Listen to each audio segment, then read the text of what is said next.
What's up, golfers? Welcome back to the channel, where today we're tackling one of the biggest traps in golf improvement: blindly following YouTube trends. Let's face it, the internet is flooded with swing advice, and while it may look flashy or sound convincing, a lot of it could be completely wrong for your game. In this video, I'm going to break down the age-old debates: steep versus flat swings, narrow versus wide stances, and how they all tie into your shaft plane. But here's the twist: we're not just talking theory. I'm going to show you exactly how to identify your natural swing plane and make smart, effective adjustments that actually work for your body and your swing style, much like these two that are swinging great body rotations. One steep, one's flat. Which one works? Who should you copy? Neither one. This is where golf should get exciting. No more copying other people's swings or chasing bad advice. By the end of this video, you'll know how to own your swing, play more consistent golf, and maybe even embarrass your buddies on the golf course.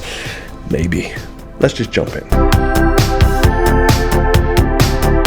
What's up, y'all? This is Tony from the future. I just got done editing this video. It took a long time. I put a lot of effort into this video because I know it's very important from all this shallowing videos out there to really trying to address everything. So you'll see timestamps below if you want to skip around. The meat and the potatoes is where we start to evaluate the golf professionals and myself, but there's some valuable information before that to help you understand steep, flat, narrow, wide, all that stuff. So do me a favor, if you do like this, hit that like, share, subscribe. This took a long time and I appreciate your support. If you know anybody that can benefit from listening to this, send them our way. Share this video to as many people as you can. I appreciate it. Let's check it out. So before we get to the nitty-gritty of how to check your natural swing plane, let's break down steep swings, flat swings, pros and cons, narrow, wide stance, etc. Some pros for steep swings: consistency in rough lies. Because you have a steeper swing, it creates more vertical angle of attack, which can help cut through thicker grass. It is better for wedges because it encourages a descending blow, which is ideal for short irons and wedges, and it's less prone to hooks because a steep plane can limit excess inside-out pass,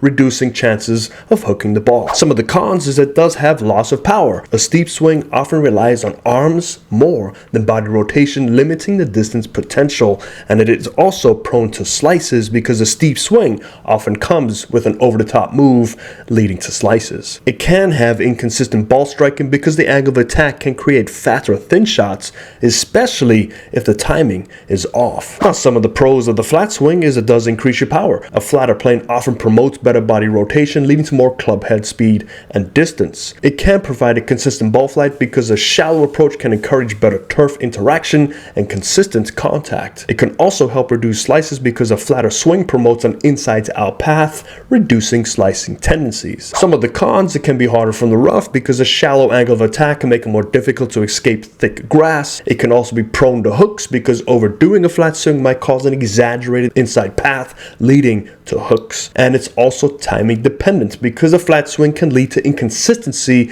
if the rotation isn't well timed. Now let's jump into the stance width. Narrow stance: it can encourage rotation. It is great for short irons and finesse shots, and it actually simplifies balance for shorter swings. The cons: it can be less stable, especially with longer clubs or faster swings. It can prone to sway, and it can also reduce your power. With the wider stance comes a little bit more stability and balance because of the width. It can also improve consistency, and it's good for longer clubs. The cons: restricted rotation, prone to sliding, and also struggling with shorter clubs. So which one do you do, and does it matter with your swing planes? Well, yes, it can. The relationship between stance width and shaft planes: a narrow stance and a shaft plane promotes better rotation, which can shallow the shaft plane. It can encourage a more inside to out swing path due to increased freedom of movement, and it can lead to over rotation or instability, which can steepen the downswing if the balance is lost. A wide stance and shaft plane can restrict excessive rotation, often creating a steeper plane, and it can encourage more stability, making it easier to maintain a consistent path, but possibly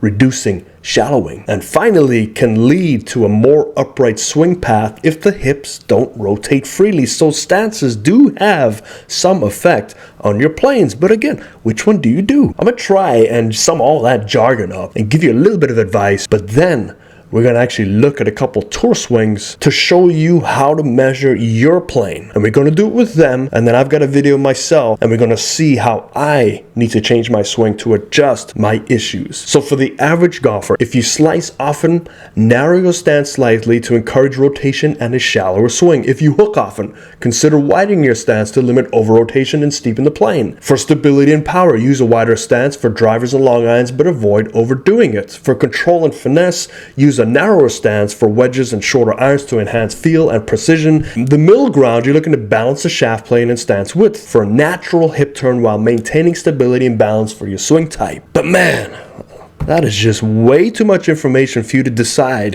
which one is which. So I'm going to give you an advice. Everybody has their DNA shaft plane. From the moment you pick up the club the first time, that is your shaft plane. There's no reason to steepen it or shallow it unless something physical stops you from doing it. So let's go take a look at these two tour pros and just look at the different planes, but then we're going to break down their positions at impact. I'm going to teach you how to diagnose your swing plane of where it should be and how to make your adjustments correctly. Okay, so on the screen we have Matt Kuchar on the left and Justin Thomas on the right. Needless to say, you can already tell one is much steeper than the other, but what I can tell you from this, don't let people tell you that rotation affects the height of your plane, because both of these are high level quality tour professionals, some of the best golfers in the world. They have perfect rotation. We see one is very flat, one is very steep. We're going to talk about why this is, and it's mostly due to just natural tendencies, but then we're going to teach you how to diagnose your swing plane based on what they do. I'm going to show you my swing to give you an idea, and we're going to look at ways to change your swing correctly so you don't find yourself down this YouTube rabbit hole pulling your hair out, because you can tell YouTube golfers, they have no hair. So to find your plane, what you do is you use your patented Barney Purple and you draw that lower plane line. Now this is basically a result of how you set up. Now your setup isn't necessarily the same for everybody, because we have all different torso length, leg length, arm length, flexions, abilities to move our bodies in certain positions. So things aren't exactly cookie cutter, which is why you should never copy anybody unless you have their exact same positions. Even the grip is different on these two. Just want to put a secondary plane on, but make sure you use Barney Purple, because that is the secret to how to hit this golf ball perfectly. Always use Barney Purple. And this area is basically your plane to work with. So that is the area you want the club to be somewhere near, somewhere parallel to those lines. And yes, they're going to be steep and flat depending on what you want. Now I have seen steep players try to become flat and it ruined their game. I have seen flat players try to become steep and it has ruined their game. So just use whatever you are naturally gifted with, and I'll teach you how to diagnose your cause and effect from there. Now if we go to the top here, let's draw this in red. We can see that the lead arm for both of these players are in two completely different positions. But what we do see is the rotation, specifically with the hips, is about the same. But what you'll notice with the flatter players, they typically stay on the ground longer with the right side than the steeper players. And that's why you'll notice that steep players are typically reserved for the long drive guys, because they can get their whole body more involved down before impact. And you'll notice this as we get that first move down. We'll see Justin Thomas on the right side. Look at his right foot. His right foot is just spinning and driving as hard as he can. Now he has very fast hips, but Matt Kuchar has to stay more stuck on that right side, more planted, even as he strikes that golf ball. Even the amount of drive that Justin Thomas gets through the golf ball versus Matt Kuchar, he's trying to maintain his posture a little bit better. But the reason being, if we back up a little bit, if Matt Kuchar's right side were to be in Justin Thomas' position, his right elbow would have nowhere to work and he would be trapped and his hands would have to release. So there are reasons why each person gets in these positions, and you shouldn't just emulate somebody with fast hips like Justin Thomas if you are a flatter plane swinger, because you're going to run into some issues unless you have a body like the God-given Gumby. But that, we're going to save that for another video. Today we're just going to talk about how to address your actual swing plane, your natural swing plane. So what I want you to do is go down to your impact position, and right as you strike the ball, right here, we're going to draw. And unfortunately we can't use Barney Purple. We're going to have to use this in green. So we're going to draw where that plane is right as you strike the golf ball. And we're going to do it for both players. Now we can see that one is going to be slightly steeper, Justin Thomas, because he came slightly steeper. Now what are they teaching all over YouTube right now about getting your club shaft shaft flat. You can only really do that if your right side is controlled like Matt Kuchar. So if you have a motion like Justin Thomas, there's no way for you to get flat because you'll be out of control at that point. I want you to take a look at why this green line is so important, because you would like your club head to trace that on the way back and your target. Now here's a crazy statistic, is about 98 to 99% of tour golfers get their club head above that lower plane in the start of their swing. And you have to ask, well, why is that? Well, they're trying to keep that club head matching their impact shaft line. So we're going to keep an eye on this club head for both players. And as we take this club back, Justin Thomas is keeping that club head on that green line. We get to the midway point, it's on that green line. Whereas Matt Kuchar, as he takes that club back, you notice how he gets that club on that green line, and look at his wrist position. It is a very unusual wrist position because his hands are going so much more inside than Justin Thomas because he is flat, but he is counteracting that by holding his wrist in a different position than JT. So as we take that club back, we know that, again, look at this, it's on that green line. We get to the top of the swing. As we transfer down into it, watch where the club head will meet. Guess where it is? On that green line. We back up right here on that green line. As he strikes it, look at on that green line. Next frame, on that green line. Even on the way through, on that green line. Now as we come on through, watch where the club first comes through. Here's where that club comes through on JT. We're going to draw it in green just to show you. And it is parallel to that green line. If we take a look at Matt Kuchar, where's that club? It's coming out, and guess where it is? It is parallel to that green line. So you need to do whatever you can to keep that club head on your impact line on the way back and on the way through. Now this is going to be completely different for everybody because of the way you set up and because of the way your range of motion is and your natural tendencies. So you would not mix these players together. You would not expect Matt Kuchar to have a steep swing plane. He will play horrible golf, and vice versa. They will each play horrible golf. So here are two best players in the world that have completely different planes, but their body is acting about the same. And the key thing is, if we draw this in blue, let's draw this, and this is your basic setup. Are we able to hold our basic setup from start to follow through? And we come on back and we can see both players do a fantastic job of holding their setup through the swing. So that is the key. Hold your setup through the swing, look at where that impact line is, and work on how you can get that club head to be on that impact line. Doesn't matter what happens to your hand. As long as that club head's on that impact line on the way back and on the way down, you're going to hit the ball very consistently. And it could be a consistent fade, could be a consistent draw, could be consistently straight. Who cares? As long as it is consistent. So I'm going to bring up me now. So on the left side of the screen is me, right side is JT. Now my swing, I don't play as much anymore, but I definitely have a steep swing. I went to the driving range with my family the other day. I asked my wife to take a video to see my cause and effect, and I was not hitting it very well. I'm a very feel-oriented player. I use my hands a lot because I have a very steep motion. The steep motion came from a natural ability plus heavy clubs as a kid. But we're going to break down my impact line, and we're going to look at the cause and effect that I need to work on. So this is something I want you to train on.